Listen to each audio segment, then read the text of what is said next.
All right, welcome to yet another episode of Next on WQLN PBS NPR. I'm your host, Marcus Atkinson.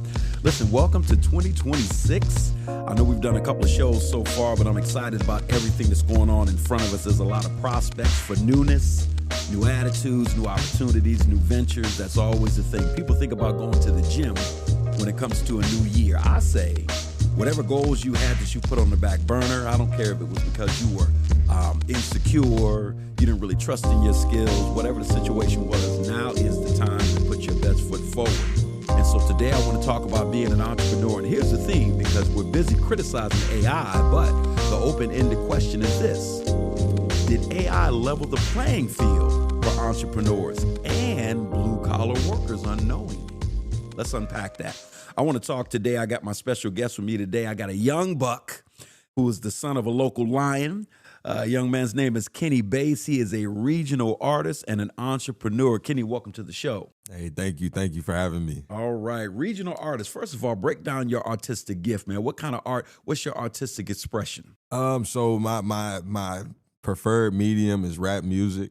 But my artistic expression comes in a lot of different mediums. I'm a graphic designer. I'm a writer, for myself and others. And, I'm a rapper, producer. Got it. Of all of your different forms of expression, which one makes you feel free when you do it? I would say that any form of writing makes me feel free when I do it. So that includes rapping, any creative stories that I got going on, or just, getting a good post off, the formulation of the words, the linguistics. I feel like all that literature could set you free for real. So, that's what makes me feel the most free. I think we think about music in such commercial terms nowadays. We think about sales and audience size and all of that. And people forget how cathartic music is to the artist. Man, I was watching the Bob Marley movie the other day, and the old clips of Bob on stage zoning out, man, while he was doing his art, man. It's just something to watch. And from a hip-hop perspective, it makes me think about DMX with those prayers he would end his concert in, man. Oh, wow, yeah. And those prayers were so moving sometimes. He would start crying sometimes in the middle of these prayers. Did you ever get to go to any DMX shows? Yeah. Oh, that's amazing. That's amazing. Yeah. And so it's, people forget how cathartic it is. And so with all of this that you do, you aren't just an artist, you're an entrepreneur. And so you take ownership of your art. Yes, for sure. Being an entrepreneur within being an artist, it's really it's a tough thing to handle, or it was a tough thing to handle until you do get a handle on it. Because I will say that all artists aren't entrepreneurs. Right. I feel like a lot of artists feel like being an entrepreneur may be the death of their art. But I really believe I'm on the whole opposite spectrum of that. Feel like being an entrepreneur is a new level of artistry. You really delve into the art of communication, the art of sales, and things like that. So I don't really think of things in too many limiting terms. Entrepreneurship is where it's at when it comes to artistry. If you're not being an entrepreneur with your artistry, you're probably going to find yourself in a position with your art that you don't want to be in. Yeah, I think back to Motown, and I know when Berry Gordy sold Motown, people were shocked, and I was reminding folks he didn't sell Joe Bet Publishing. He didn't sell the business part of that. Yeah. You know what I'm saying?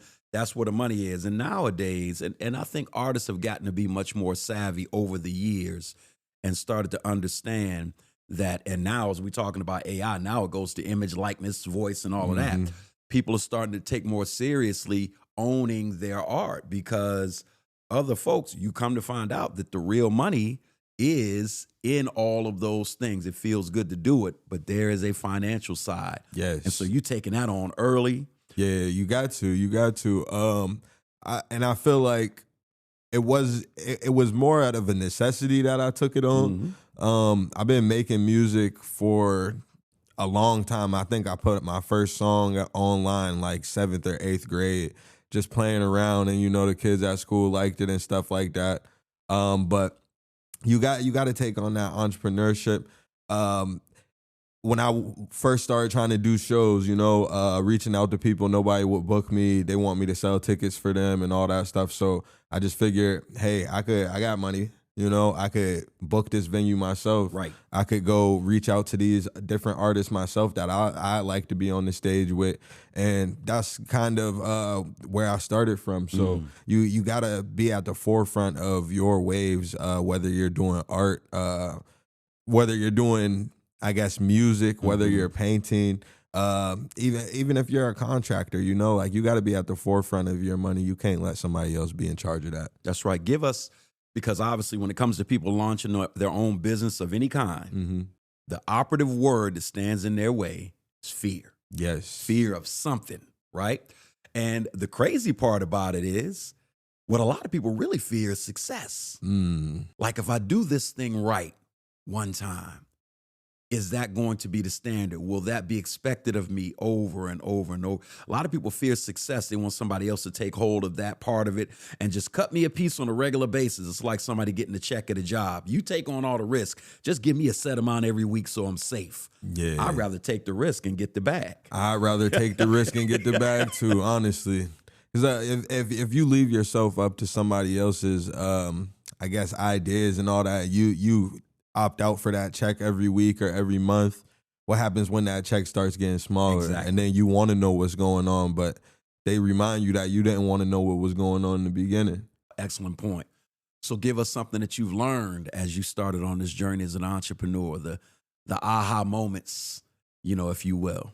The aha moments is, and it's not really that aha, but, you know, it was aha for me when I first realized I really wanted to do a lot of things online, you know. It was online. I grew up on the computer. I mean, I grew up outside too, but the possible reach that you could get online is great, but the value of the reach that you could get in person is way better. Got it. You know, so and there might be like 1,000 people online that like to view your stuff, but it might be 50 people in person that actually want to put some money in your hands. You know, and a lot of people spend so much time behind the screen. They don't really go out and interface and talk to these people that actually know them, or actually want to see who they are, what they got going on. Yeah. Give me one of the brands that you admire in the hip hop space, and then we're gonna go talk about entrepreneurship overall. But give me one of the brands that you pay attention to. In the hip hop space, when you say brand, do you mean like record label? Do you mean artist? You define it. Hip hop is so broad nowadays. Right. That's what I love about it. These brothers So, are taking it everywhere. Brands that I love in the hip hop space, I will first and foremost, I'm gonna say the brand of Jay-Z, owned by Sean Carter. You know, the Carters, Beyonce knows Carter, all of that stuff. But long before Jay-Z was married or anything, you know, he chose entrepreneurship after, you know, meeting roadblocks trying to get signed and stuff like that. So that's something that I really look to. You know, we not all having Jay-Z deals or anything like that, but I do think about what would somebody in his position do, or what would he do put in my position, you know, just trying to maximize my reach, maximize my income when it comes to my art. Yeah. What I love about the Jay-Z story, to your point, you know, we may not all have the Jay-Z reach. I love the fact that you just might be that person, right? Yeah. Because here's the thing. I remember once upon a time, they were just talking about Salt and Pepper. They went to court and they got shot down about the ownership of their publishing, right? And the courts found, look, you never really owned them in the first place. You talking about getting them back. Herbie Lovebug was the guy. Yeah, he signed that original deal, the production deal, I believe. So once upon a time, everybody thought he was going to be the guy in terms of, man, he about to take it there, man, from an entrepreneur standpoint. For a minute or two, when New Edition branched off, Michael Bivins looked like he was about to become that guy. And it just didn't materialize, you know. For a minute or two, it looked like Irv Gotti from Murder, Inc. was going to become that guy. Who knew that Jay-Z would become the billionaire dude, right? Yeah, I mean, shoot, nobody, honestly. But that's what happens when you, I guess, push forward to the fear. There's the point. Because you're not, fear is really just a figment of your imagination. You fantasizing, or I don't know if there's a word for a negative fantasy, but you're fantasizing about an outcome that you don't want. And I believe in the power of the mind. And I feel like speaking to AI, our brains are the greatest computers. It's not artificial intelligence. It's natural intelligence, and our brains are connected to a certain extent. So when you're working with that real brain power and you're putting that faith in, and with that, your outcome will be great. You don't know what the outcome is going to be, but when you're putting that work in, your outcome is your outcome. If you do your best on the input, your output will probably be good as well. Yeah, that's funny because it was I was watching a movie the other day. All of these TV shows and movies about AI, and when they give this futuristic depiction of what artificial intelligence look like when it looks, feels, and acts very human, the end goal of these AI beings is always to experience life as humans do. And so you create this highest form of intelligence from a man-made creation standpoint, only for it to turn around and say, I want to experience all of this as you do. Because like you said, the greatest creation is you. Yeah. Well, I mean, so from a man-made standpoint, I say that AI is the second greatest because you're a father, you got children. Right. You and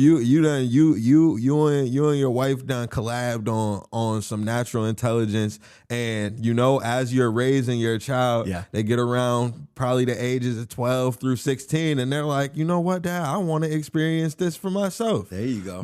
Like I met a judge when I was in high school. I believe he helped write the Constitution of Ukraine when it was becoming a country, and he told me, he's like, up until this point, your parents have been writing your story with you, but you're about to step into a field of life where you're writing your story for yourself. That's right.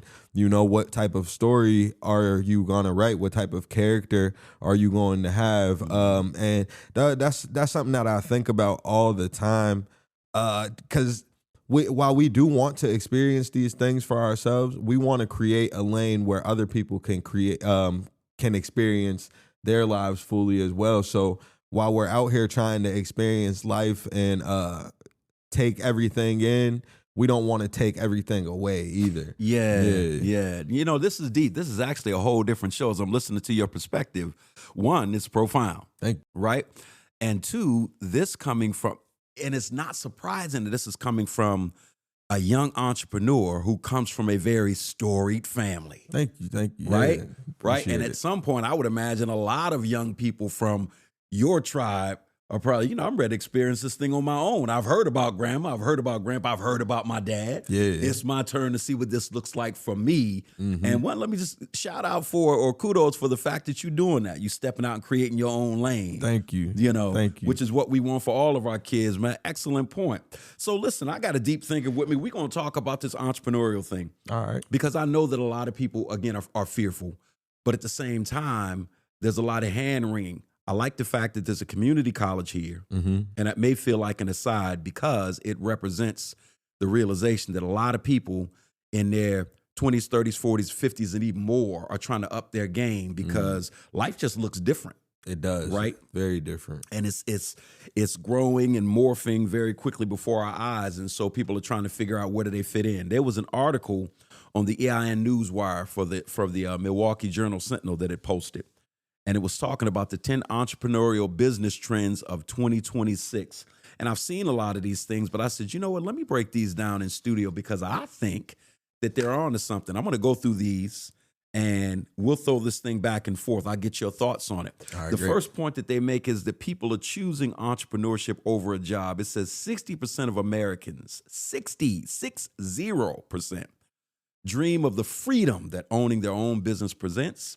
In 2026, with a changing job market, more will choose to become entrepreneurs, owning their own businesses instead of working for someone else. I feel like Gen Z and millennials have a whole lot to do with that number. Give me your thoughts on that stat. Well, I'm a part of that stat. I've been, just working for myself loosely for a number of years right now. At first, I was, taking my 9-to-5 checks and just putting them into things that I want to pursue, like a lot of people in the city know me for Major Coin. Every once in a while, I'll get stopped in the gas station, like, oh, when you dropping a new hoodie, or they'll get to ask about the music too, and it'll be people that I don't know. But that came from me. I was working. Well, my first brand, Reds 11. I was homeless when we started that.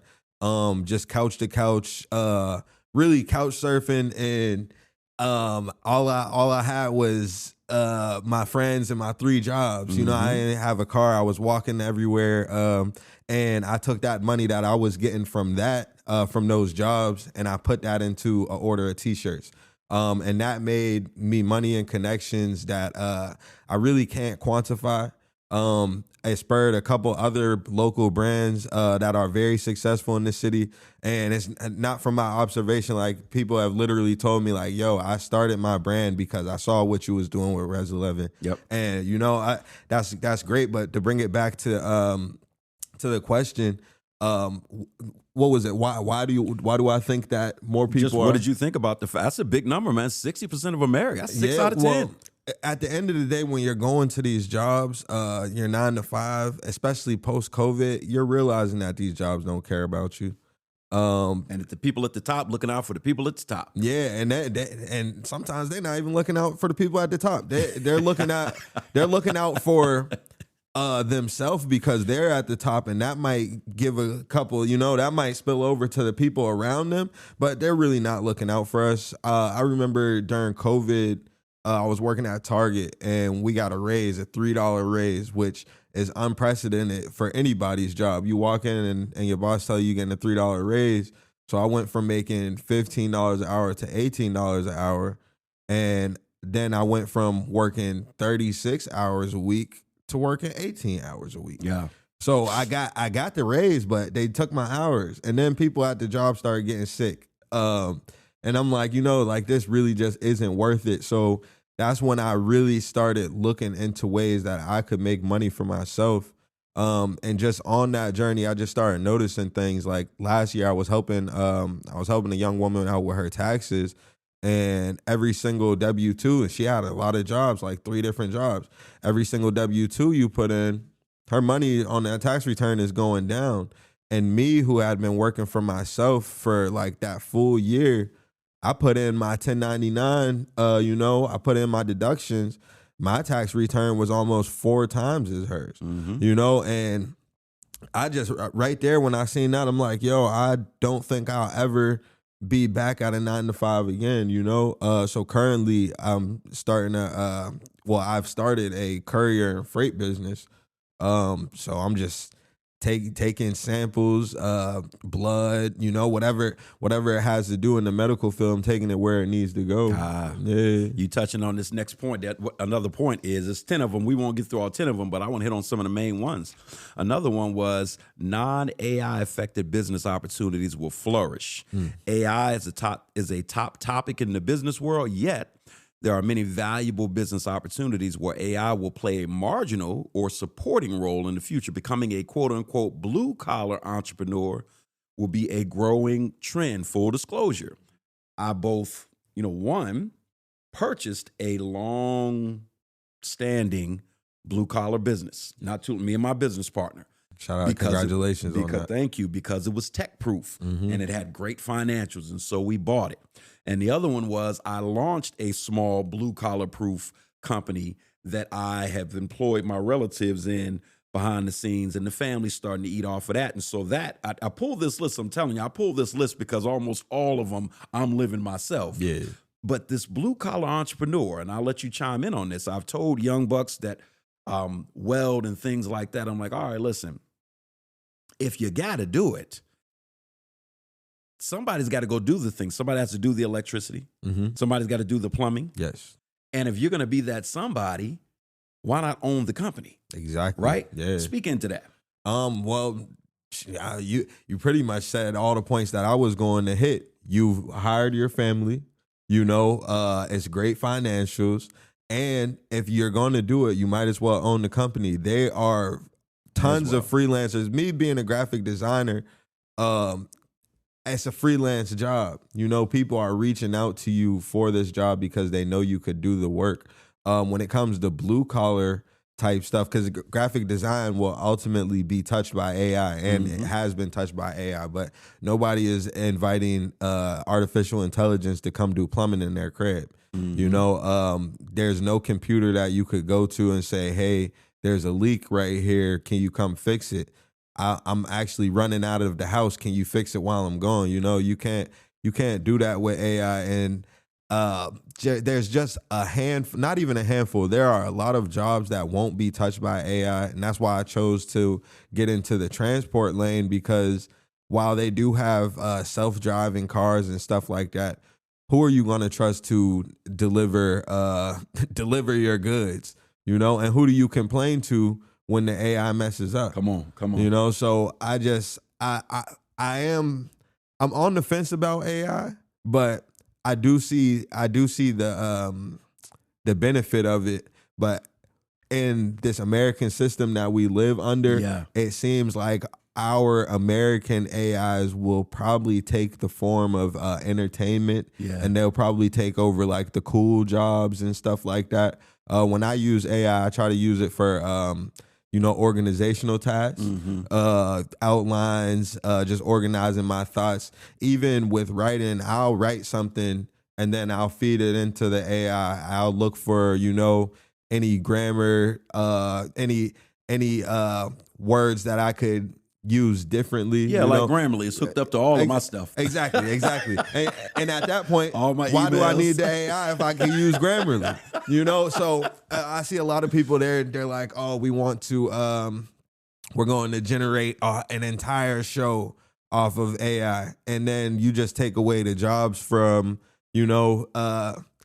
the people that have, I guess, went to school for this and everything. Their parents might have been real strong blue collar workers, and they made enough money to let them go to art school or let them, experience these things further on beyond their parents' reach. And now, there's shifting it back. Actually. Yeah, it's like you might have to go. And we don't have any minds. Well, I won't say don't have any minds, but it's kind of threatening to send people back to the mines. It is. Well, let me ask you. Let me say this to something that you said about driverless cars. Just to chime in on that, man, because you look at Elon Musk doing his thing with that driverless car, trying to creating that, and wanting to mass produce that. What I've said often is that's going to come down to the insurance companies. Yes. You can build something all day. At the end of the day, from a business perspective, especially if you want to grow something into a national, international product, can you get that ish insured? Yeah. Right? You got flood zones, and you can go to these flood zones and try to buy a house. The realtor will tell you, now, FYI, you can't buy insurance for this home. Can't buy flood insurance, because all the insurers know you're buying a home in a flood zone. Yep. It's going to affect your property value. You may want to curb how much money you put into this home, because you ain't going to get it back. Yeah. It's a flood zone. So just know. Now, you buy a house on Frontier and you pump $100,000 into it, you're going to get it back in the sale, guaranteed. Not in a flood zone. Bottom line, insurance dictates some things sometimes. With driverless cars, I'm thinking it's all sexy until that first mass accident and all the claimants come lining up. Yeah, because the first time isn't the first time. The first time something makes national news, it's not the first time. It's not the first time. I saw a video. There's a car called Waymo out west, and this guy, he's on his way to the airport. He hops in the Waymo. It gets on the roundabout, and it never gets off the roundabout because the intelligence in the computer couldn't dictate which little exit to get off. So he was going in a circle for minutes. In the video, it shows him, I thank God he had two phones. It shows him on the phone trying to call the airline at first, telling them what's going on. And then he's calling like the Waymo company and trying to figure out how he could get out of this car. And they got a bunch of automation on the phone. It's like I could just see the real life frustration. Oh, man, that's on the list. You took us to the next one, man. One of them that I won't even really go too deep into because you touched on it, AI fatigue. AI content fatigue is a business opportunity. They citing this saying that business personalization and a focus on relationships will rebound in 2026. Yes. So if you have a thought about starting that answering service with real folks, Yes. who actually answer the phone and answer your questions. I was talking with my brother. He is like, being an actual personable person is going to be a hot commodity in the future. That's what it's saying. And that's why, like, I'm so big on communication. I try not to be arguing with people, even when I want to argue. Like, it might be a situation where I might want to put my hands on somebody, but, like, if I hold that communication at the forefront, I know I could get through that thing. Yeah. And with all the automation and all that stuff that we have going on, being able to actually connect as a human being is going to be a huge plus. So I'm going to merge 3 of these because points number 3, points number 7, and points number 8 all kind of fall into a category that I want to also encourage people on, especially those of color. Growth opportunities in financing of small and medium-sized business. I see this trend right here in Erie, Pennsylvania. Small and medium-sized businesses, there are a lot of funds. Banks are starting to lean more towards loaning to that. But I'm going to merge that with point 7 and point 8. Point 7 was having a military background increases your opportunity to tap into this.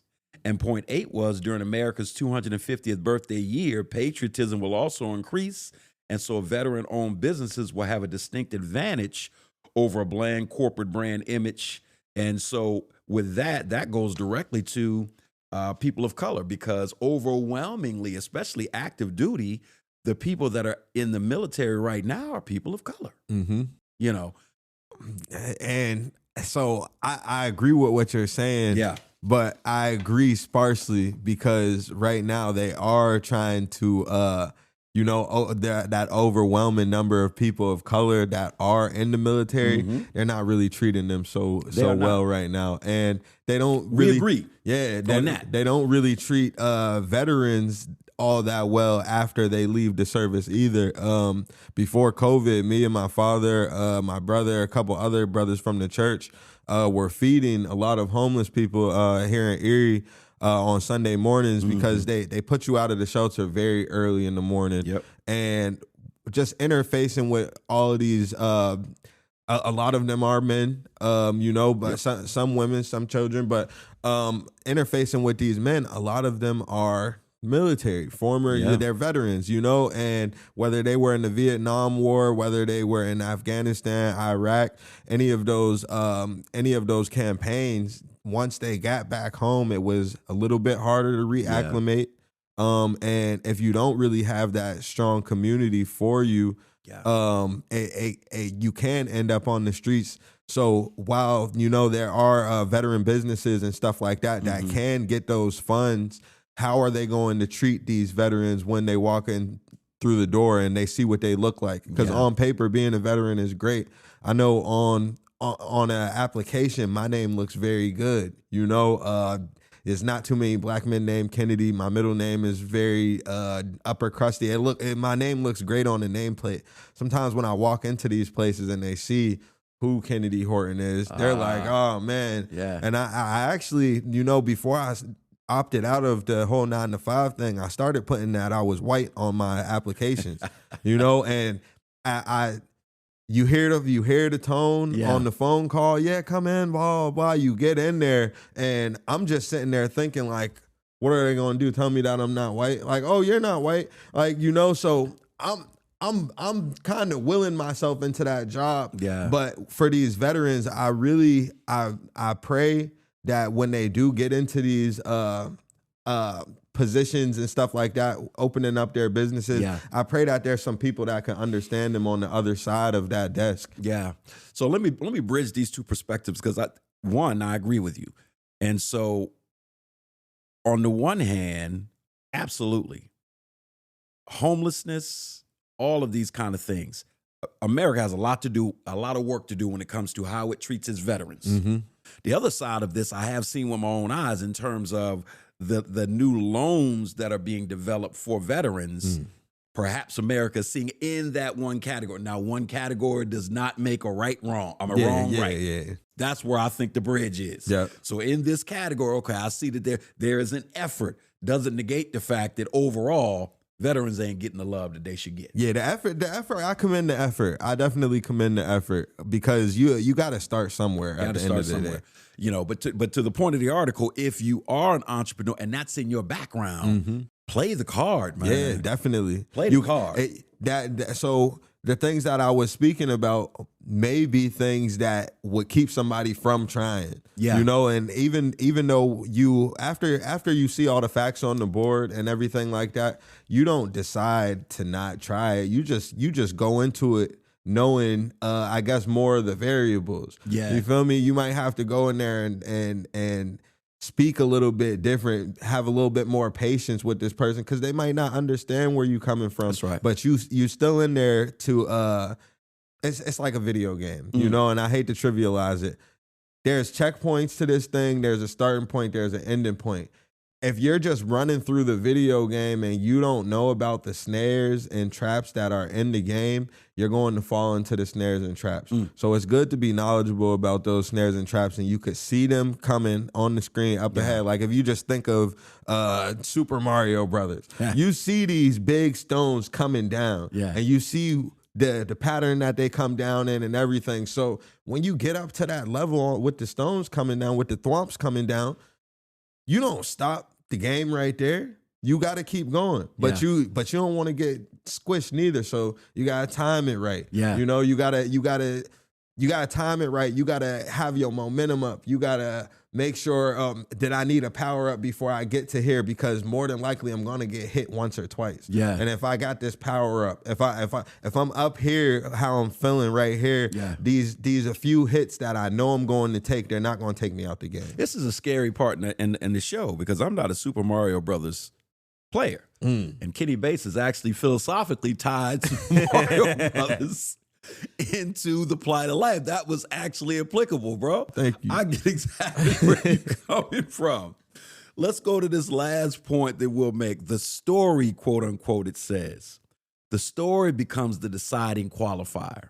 Although technological efficiency and low cost will be valuable in situations where there's an element of trust required, the business with the engaging story will win, such as having a veteran as an owner, or coming from a marginalized group, or coming from an immigrant family, or whatever the situation is. And the reason I ended it with that, although we left a couple of points out, but I think we hit the main ones, is because I think about all of my personal successes and some of the successes of the people that I have followed. I think I've mentioned before on the show in terms of music, not even music, business period, man. One of my business icons is Russell Simmons. Yes. Yep.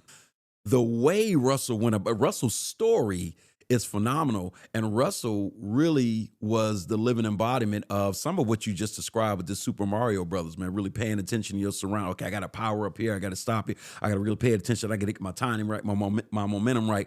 Russell wasn't the talented dude. His brother, you know, DJ Run was the rapper. He like, I ain't a rapper like my brother. My brother's talented like that. Russell didn't start Def Jam. Rick Rubin did. He was the bomb producer. He produced Public Enemy. He produced Red Hot Chili Peppers. He was the guy that started Def Jam. He's like, all right, I'm not the producer like Rick Rubin is. But he had his finger on the pulse of the culture and business, and he just paid attention to what was going on around him and said, how do I leverage all of this? Russell Simmons is a S-tier communicator. There it is. And this is something, you know, no knock against Russell Simmons. This is somebody that is coming up in the 80s with a lisp. A very heavy lisp. And, you know, somebody else that came up with a lisp, Mike Tyson. Yeah. Mike Tyson fought.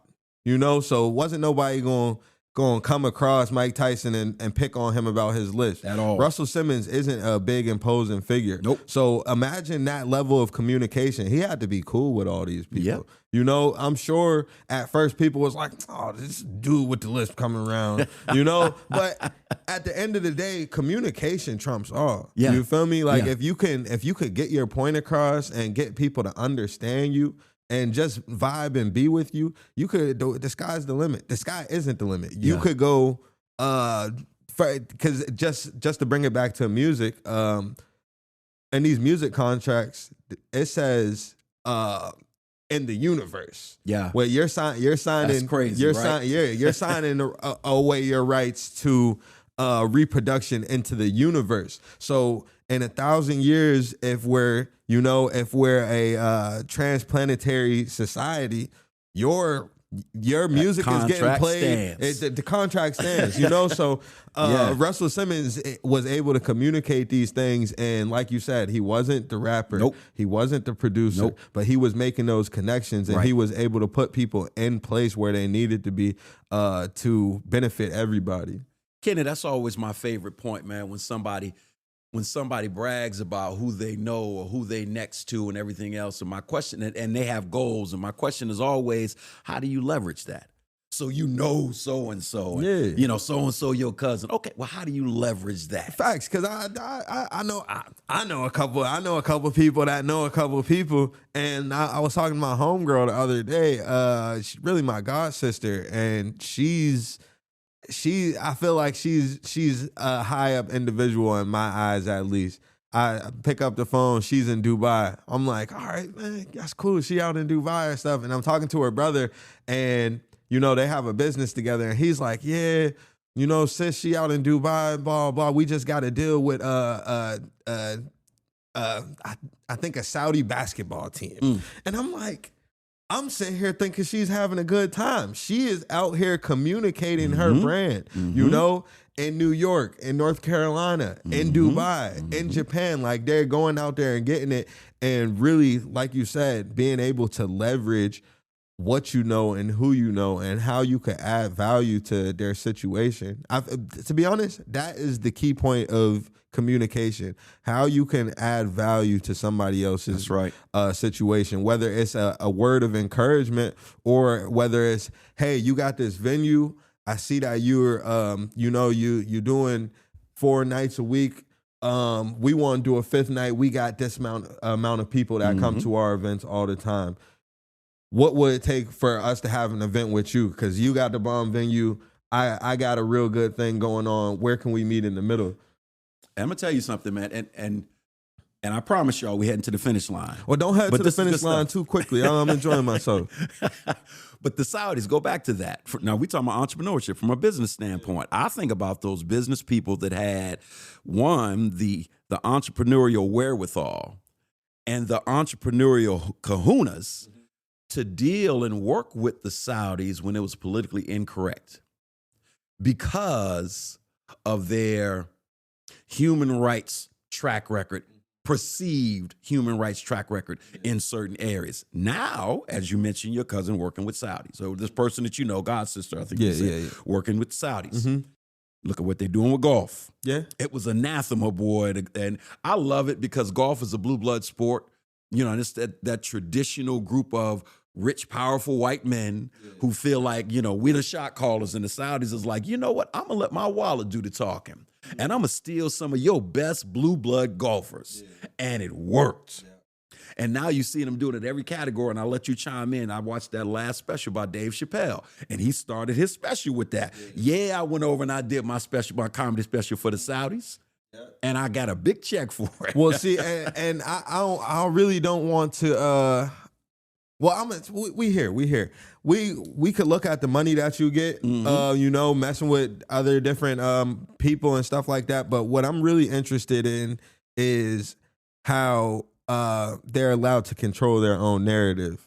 I think that's really important. Going back to the communication of things, we hear, like Dave Chappelle said, we hear about all the human rights violations or perceived human rights violations about there. We have a lot here, right? Here. Every day we're turning on, and I know your partners, are funded, so I'm not going to say too much. I'm not going to go too crazy, but when you're not allowed to control your own narrative, people can say whatever they want to about you, especially people that may be doing the same thing or worse. You feel me? And just as black men in America, we've never been able to control our own narrative about much of anything in any realm of our history or anything like that. And I don't want to anger any communities, but if you go and look across every single nation, you could find the oldest member of their I guess civilization, they look like us, but not in America. Got it. Which is exactly so. Even not being able to explore our narrative or control it at all has left Black people in a limbo here on this land. So when we're speaking about the greatness of these different countries and how they're able to come up out their wallet, they were able to build that purse because somebody wasn't in their business. They were able to maintain and build that coin up because somebody wasn't coming in pillaging their resources. That's what it comes down to. Yeah, so that's what it comes down to. And right now we see a lot of plays for other resources and stuff like that. And Kenny keeps touching on new shows, man. I'm trying to end this show. You might have to have me back. I got young Sav behind the keyboard. I'm trying to end this show. But look, let me move to this real quickly. I want to touch on this before I get too deep. I wanted to bring this back. You got it. And to the point of entrepreneurship and music. Yes, sir. So I am an artist. I just released, or I just put out the cover art for my latest project. I haven't dropped a project in a couple of years. I just was doing singles and stuff like that. So I got a project called The Great Lakes Operation. Got it. First off, I'm paying homage to my cousin. He was a rapper, Taj Allen, known as Lord T. Favorite song by him, Son of a Villain. Yeah, I'm the shadow of the son of the villain. This one, that's my favorite color. Exactly. And he was an inspiration to a lot of artists around here. He battled Wyclef Jean of the Fugees, and had great just great reception everywhere he goes. He made people feel bigger than they were because he was a good communicator. And we call him the Great Lakes Operator. A lot of his friends and family call him that because we have a lot of family that came up from Mississippi up to Detroit, Chicago, Gary, Buffalo, Erie. Yeah, the Great Migration. And he'd always be on these Great Lakes, pulling up on our cousins, pulling up on our family. He's one of those people that keeps the family close. He's one of those glue members. So when he passed, I wanted to do something special for him, just because he made me want to rap. He was one of the earliest influences for me. And then back to the entrepreneurship, blue collar thing of it all. This Great Lakes region that we're in, that Rust Belt, we will have these jobs that will be untouched by AI. The biggest, I guess, harm that AI could bring to us up here is our drain on our resources of water. We are the largest region with fresh water in the United States. And places like Lake Michigan are already in battles with private companies like Nestle because they want to sell that water for drinking water. California, you see they displaced all this water out in California. When you buy a bottle of water from Walmart, it more than likely came from California. So just that Great Lakes region, I really think it's important to the nation. You see all these people leave the Great Lakes because we do come from these Rust Belt towns and the industry isn't there anymore. So you go out to LA, you'll find somebody from Erie, Pennsylvania. Yeah. You go out to Houston, Texas, you'll find somebody from Detroit, Michigan. You go out, I was riding through New Jersey, I seen a license plate that said Erie, PA.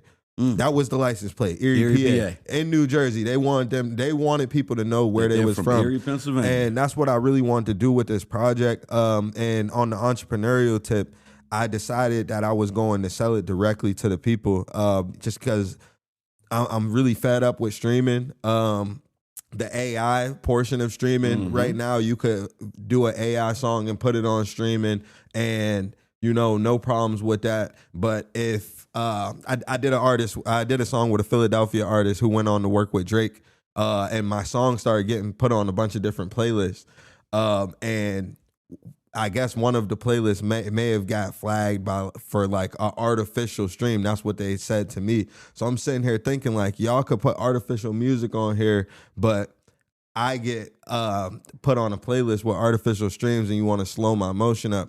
So instead of that, I'm going around them. I'm selling directly to the customer. And I just put up the link yesterday. I'm looking at the sales right now. I've already made $40. You could pay whatever you want for my project. You pay $1, you could pay $100. And just with that model, I feel like it's better. I've already made $40. As I was riding up here with Sav, I'm like, man, I punch in on the streaming calculator. It would take me 15,000 streams to make $44 on Spotify. Spotify, the platform that's giving me issues with a song that only has 23,000 streams. So effectively, they're giving me issues about less than $60, and in a handful of hours, I've already made that just dealing directly with my customers. Got it. So like. People analytics matter. Yeah, people could do the AI. I welcome AI and stuff, but it's going to drive people away if you don't do it in a way that communicates the welcomeness to everybody. This brings the show full circle because the theme of the show is AI leveling the playing field for entrepreneurs and even blue collar folk. And to your point, I mean, everybody looking at it like it's the new frontier supreme. Not so. Now it's going to be useful. It is useful. It's a great tool, but there's holes there that can be exploited if you're trying to get your own situation going. Yeah. All right. Well, my man Kenny Bates, thank you so much for coming in. This is not the last time. This was a good exchange. Yeah, you I heard probably appreciate 15 different shows in this one show. This young hopefully brother's I ain't reading drag and you all researching. over the place. Man, I love that. I love that because that's life. This felt like barbershop talk. You know what I'm saying? Just picking each other's brain. It was a great exchange. But hopefully you're encouraged as a listener. And if you got an idea, launch that thing. Launch that thing. Do your homework. Yep. Right? Be judicious about it. Be cautious as serpents, as the book says. But get it off the ground, man. Don't seek perfection. Lastly, I'll say that, man. The paralysis of analysis plagues so many people. The people will let you know so often what is or what isn't it when it comes to your product. Put it out there and curate that thing. Let people speak into it. It'll never be perfect at launch until people speak into it. It'll change. It'll morph. It's okay. I heard a quote. It said, somebody that's trying to be a perfectionist only wants to do this thing one time. That's it. And I don't want to do this thing one time. So I don't care to be perfect about it. I got to get up to that line, whether it's the 3-point line or the free throw line or the block, and put that shot up. I'm going to let that last word be Kenny Bates. Thank y'all so much for listening. You've been listening to Next on WQLM with your host, Marcus Atkinson. Peace, and I'll see you next time. My man. That's all for our show today. Tune in next time for more discussion and analysis with local and national guests. Remember that Next 2.0 streams on Fridays on all major podcast platforms and the fourth Sunday of the month at 4 p.m. on WQLN PBS NPR, which is 91.3 FM. If you want to leave a message, comment, or suggestion for the show, call the Next hotline at 814-240-8816. We look forward to hearing from you. I am Marcus Atkinson. Come and join us again so that you can hear about what's next for our communities and our democracy. Peace.